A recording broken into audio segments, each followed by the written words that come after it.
তাই তো, আজ কতদিন হয়ে গেল আমি বাড়ি ছেড়ে এই কাজের জন্য কলকাতায় এসেছি। কিন্তু কি করি, বাড়ির জন্য মনটা ভীষণ খারাপ করছে। জানি না বুড়ি মা, গিন্নি এবং আমার বাচ্চা ছেলেটা সবাই কেমন আছে, কে জানে। আজ অনেক দিন পর বাড়িতে যাচ্ছি, যাই দেখি ওই তো সামনে একটা বাজার দেখা যাচ্ছে। দেখি বাজারে কিছু পাই কিনা, খালি হাতে তো আর বাড়ি যেতে পাই না, যাই।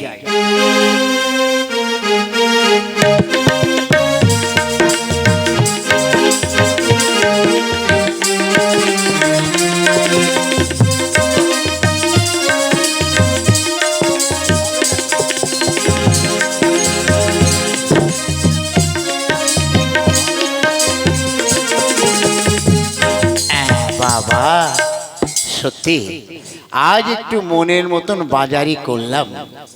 কত ভালো ভালো সবজি নিয়েছি, আর সব থেকে বড় কথা পদ্মার একটা বিরাট বড় ইলিশ পেয়েছি। যাই, এই ইলিশ মাছটা নিয়ে ভাজা খাবো, ঝোল খাবো, ভাপা খাবো। এই যাই দেখি, যাই যাই দেখি, এবার বাড়ির দিকে যাই।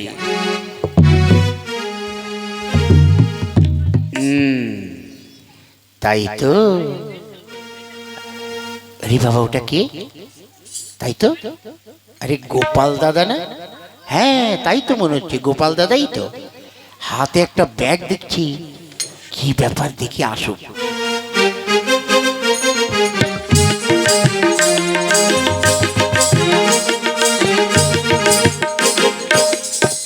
আরে নিতাই দা যে, তা ভালো তো? যাক, ভালো তো? হ্যাঁ, আগে ভালো। তা গোপাল দাদা, তুমি হঠাৎ এতদিন কোথায় ছিলে? আমি তো কাজে ছিলাম। যাই হোক, তা এই বাড়ি আসছে আজকে অনেকদিন পরে।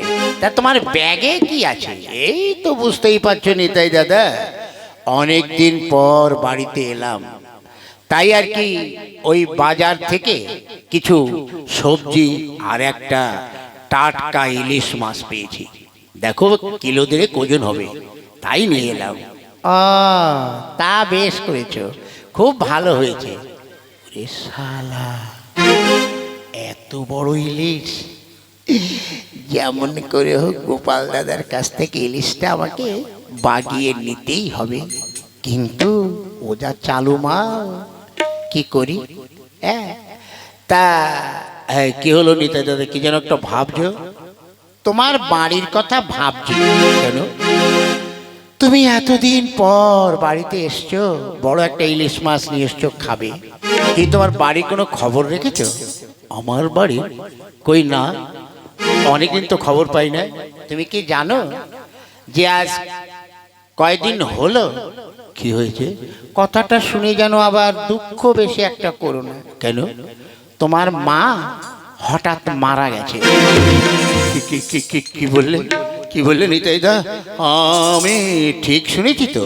হ্যাঁ ভাইয়া, এখন তুমি এত আশা করে বাজার করে নিয়ে যাচ্ছ, তোমার তো এখন গুরু দশা।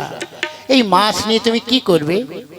হায় রে, কেনই বা আমি বাইরে গেলাম, কেনই বা আমি বিদেশে গেলাম। হায় রে, আগে জানলে আমি যেতাম না। আমার একমাত্র বুড়িমা কত ইলিশ মাছ ভাজা খেতে ভালোবাসতো। কি করি? তাই না না ভাইয়া, যাও যাও, হবার হয়ে গেছে, যাও তুমি এখন বাড়ি যাও। বাড়ি গিয়ে আর কি হবে নিতাই দা? এত কষ্ট করে এত আশা করে ইলিশ মাছটা নিয়েছিলাম, আমি তো আর খেতে পারবো না। এক কাজ করো, যদি কিছু মনে না করো, এই মাছটা তুমি নিয়ে যাও। না না ভাইয়া, না, তা হয় না।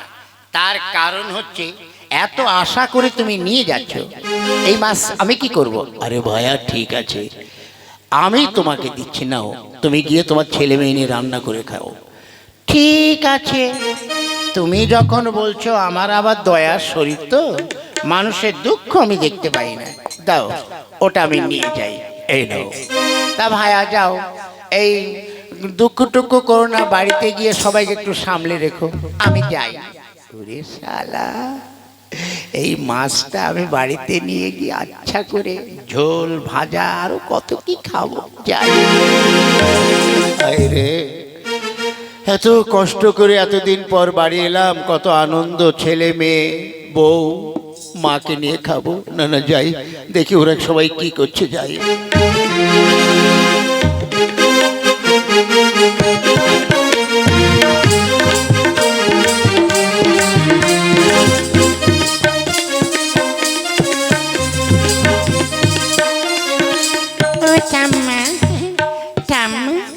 কি হয়েছে দাদু ভাই? ও ঠাম্মা, এসো না আমরা একটু ঘোড়া ঘোড়া খেলি। ওরে শালা, আমার এই বুড়ো বয়সে কি আসে ঘোড়া খেলার যৌবন বয়স কি আর আসে রে? ওরে আমিও সব খেলতে পারবো না। ও ঠাম্মা, তুমি একটু ভুটো, আমি একটু ঘোড়া ঘোড়া খেলি। হায় রে, নে তবে ওঠ ওঠ। ওরে বাবা রে, ওরে বাবা। চলো ঠাম্মা, আমরা ওই বাগান দিয়ে ঘুরে আসি। আচ্ছা চল চল, হাট হাট। ওরে বাবা আসতে, এই চল হাট হাট হাট।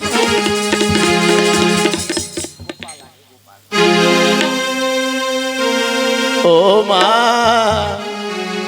মা গো, মা। ও মা, এই তোমার মনে ছিল মা, তুমি আজ আমায় ছেড়ে চির জন্মের মতো চলে গেলে গো মা। কি কাজে আমাদের বাড়িতে এরকম মর কান্না? কি কাজে? ও মা গো। কে? এ কি তুমি? তুমি কখন এলে? ওরে ওরে আমার গিন্নি রে, খবরটা তোর আমাকে আগে জানাসনি কেন? কি হয়েছে? তুমি কাঁদছো কেন? আর কি খবর জানাবো তোমাকে? ওরে আমার কাছে লুকাস না, আমি সবই শুনেছি। কি? মা, মা কবে মারা গেছে? হ্যাঁ, ওনার মুখ। মা মারা যাবে কি? কেন? ওই যে আমি আসার সময় নিতাইদা আমাকে বলল আমার মা নাকি 3-4 দিন মারা গেছে। কি বললে? মারা গেছে? তাহলে ওটাকে চ চ দাদু ভাই চল। নাম নাম, এবার নাম নাম। বাবা বাবা, ও বাবা, আমার জন্য খাবার এনেছো বাবা। কি রকম ব্যাপার হলো? গোপাল, কেমন আছিস বাবা? মা, ভালো তো আছি। আচ্ছা শালার নিতাই, তুমি আমাকে আজ টুপি মেরেছো না? ঠিক আছে। কি হয়েছে? তুমি এমন করছো কেন গো? তবে শোনো, আমি অনেক দিন পর বাড়িতে এসেছি। ওই বাজার থেকে দারুণ ধরনের শাক সবজি আর 1.5 কিলো ওজনের একটা ইলিশ মাছ এনেছিলাম। আমার মা খেতে ভালোবাসে, কিন্তু ওই শালা নিতাইয়ের সঙ্গে দেখা হয়েছে, নিতাই নাপিত। ও আমাকে বলেছে আমার মা নাকি মারা গেছে। তাই আমি জানি যে গুরুদশা খায় তো ওগুলো খাওয়া যাবে না, তাই শালাকে দিয়ে দিয়েছি। হায় রে, এ তুমি কি করেছো? শোনো গিন্নি, তুমি কোনো চিন্তা করো না, ও আমার আশার জিনিস খেয়েছে তো, ওর চরম শিক্ষা আমি দেবো। আমার নামও গোপাল। চলো মা, আমি নতুন করে বাজার থেকে সব কিছু নিয়ে আসি, ভালোভাবে রান্নাবে। আয় খোকা।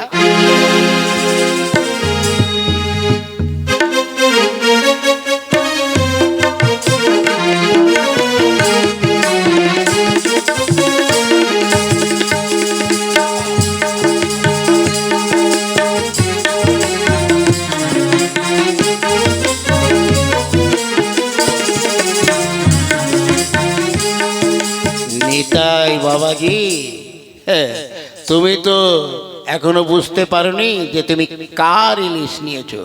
তোমাকে জম্মের খাওয়ান খাওয়াচ্ছি। খোকা রে, খোকা। বাবা, শোন, তুই তোর ওই নিতাই কাকার বাড়ি যাবি। কেন?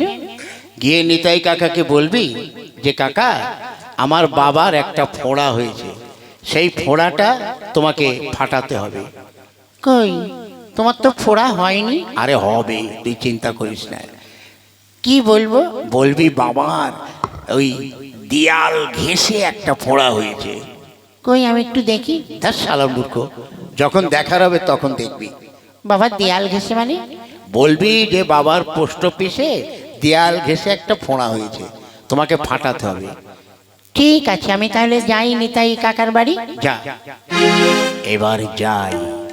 ওই আমার পাঁচুতে একটু নরম কাদা বেশ ফোড়ার মতন করে লাগিয়ে আমি চেয়ারে ভুট হয়ে থাকি। যাই।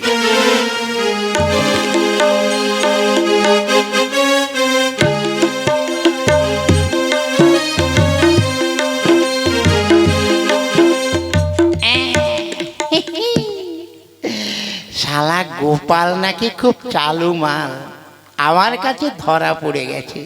ও সত্যি পদ্মার ইলিশ, কতকাল খাইনি, ভাজাটা যা লাগলো। ও গোপালদা, গোপালদা। কে রে? ওই তুই আমার না আমাকে গোপাল বলছিস কেন? ও ভুল হয়ে গেছে, নিতাইদা। তুই গোপালদার ছেলে? হ্যাঁ। তা আমাকে দাদা বলছিস কেন? তাহলে আমাকে কাকা বলবি। ও হ্যাঁ, বাবা বলছিল বটে, আমি জানি যে ওই বাবা তোমাকে দাদা বলে, ওই জন্য আমি বলে দিয়েছি। তা কি ব্যাপার? কাকু, কাকু। হ্যাঁ বলো। আমার বাবার একটা ফোড়া হয়েছে, তাই তোমাকে একটু অপারেশন অর্থাৎ ফাটাতে হবে। কোথায় হয়েছে? ওই পোস্ট অফিসের দেয়াল ঘেঁষে। শোন, ফোড়া ফাটাতে আমাকে কিন্তু 5 টাকা দিতে হবে। বাবা বলেছে তোমাকে 10 টাকা দেবে। ঠিক আছে চল, আমি ভিতর থেকে আমার ওই ছুরিটা নিয়ে আসি। চল।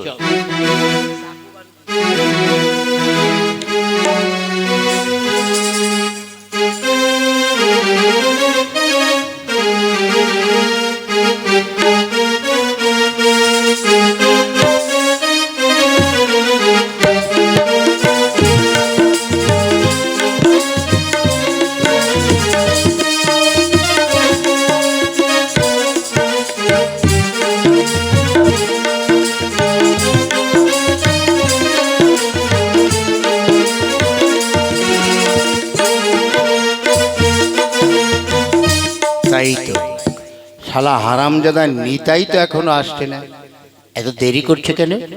এসো কাকু এসো। এইবার ওরা আসছে মনে হয়। এখানে আমি পাছাটা ঝুলিয়ে ভুট হয়ে থাকি।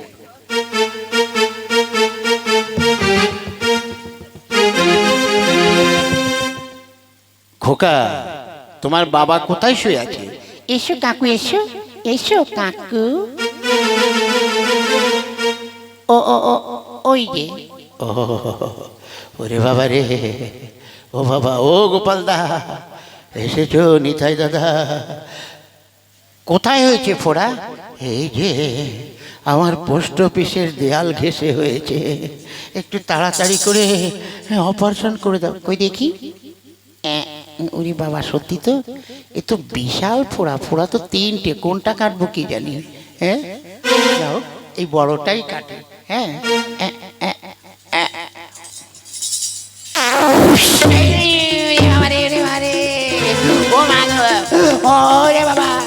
ও গোপাল দাদা, বাবা রে, ওরে গোপাল দাদা, এ কি করলে? আমার সমস্ত মুখে তুমি কি গন্ধ রে, কদিন পায়খানা করো না। শালা, তুমি আমার ইলিশ মাছ খেয়েছো, আমি আজ 3 দিন পায়খানা বন্ধ করে পেটটাকে খারাপ করেছি। তা কেমন লাগছে? ও গোপাল দাদা, কি টক টক অম্বুলে অম্বুলে গন্ধ রে, ওরে বাবা। শালা ইলিশ খাবি? ও বাবা, এই জন্য বলে যে সবার সঙ্গে লাগবে, কিন্তু গোপালের সঙ্গে যেন লাগিস না। আমাকে ইলিশ জন্মের মতো, আমি তাদের বাবা। কি বাবা? সত্যি বাবা, তুমি একখানা মাল বটে। এই হারামজাদা, আমি তোর বাবা, তুই আমায় মাল বলছিস? না মানে তোমাকে নয়, তোমার কাজকে। শোন, ওই নিতাই আমার ইলিশ মাছ খেয়েছিল, আর এই ইলিশ মাছের সঙ্গে ওকে পোস্ট অফিসের অরিজিনাল ভেলিগুড় খাইয়ে দিলাম। ওর যতদিন মনে থাকবে ততদিন আর ওই কারো কাছ থেকে ইলিশ মাছ চুরি করে খাবে না।